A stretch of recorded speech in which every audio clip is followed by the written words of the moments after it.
the remain in Mexico policy, I want to go back to that for a moment, was reinstated by the courts recently. And the Biden administration said that they would begrudgingly honor that commitment. And then we've even seen some reports that people have been going back to Mexico in some cases where they've made asylum claims. Why haven't Haitians been brought back to Mexico or sent back to Mexico for that remain in Mexico policy to continue to be in effect? Because they claim that they're both going to be honoring remain in Mexico, yet, as you're pointing out, the majority of these Haitian illegal immigrants are being brought into the United States and released. So what Did is... he say majority? I don't think he said that. Is that what you said, Jorge?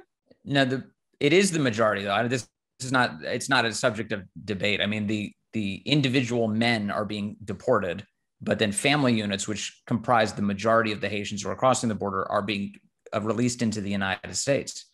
And so why is that? I'm struggling. Basically, what I'm trying to understand is, what is the Biden administration policy? Are they honoring remain in Mexico, or are they not? That's actually the same question that I have been. So from what I'm seeing on the ground is they are not honoring the remain in Mexico policy at all. So even if you were a family unit seeking asylum or temporary protected status, you would have to wait in Mexico. So we're not seeing that at all with the Haitians. And we actually really haven't been seeing that with even the Central American migrants as well. They're also being released inside the United States with the notice to appear. So we haven't seen any of that. And when I was on the Mexican side, everyone that I interviewed, not one of them told me the story like, hey, I got processed and now I'm, remaining in Mexico until my further court hearing. We're not hearing any of that. I haven't seen any evidence that the Biden administration is honoring the remain in Mexico policy as of right now.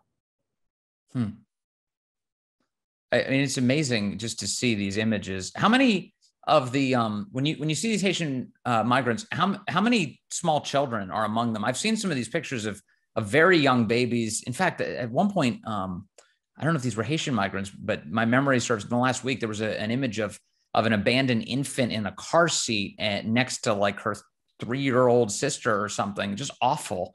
How many young children are you seeing?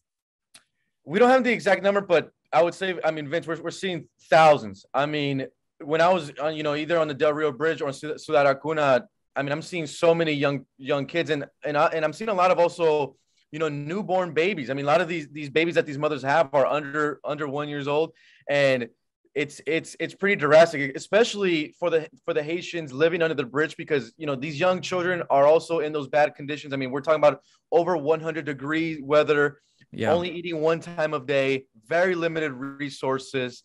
So we're seeing tons and tons of children. I honestly have never seen anything like this at the moment. Even when I was interviewing, Central American migrants, I mean, you always encounter young children, but not, I've never seen this many young children on each of, Ciudad Acuna and in Del Rio, anything like this at all.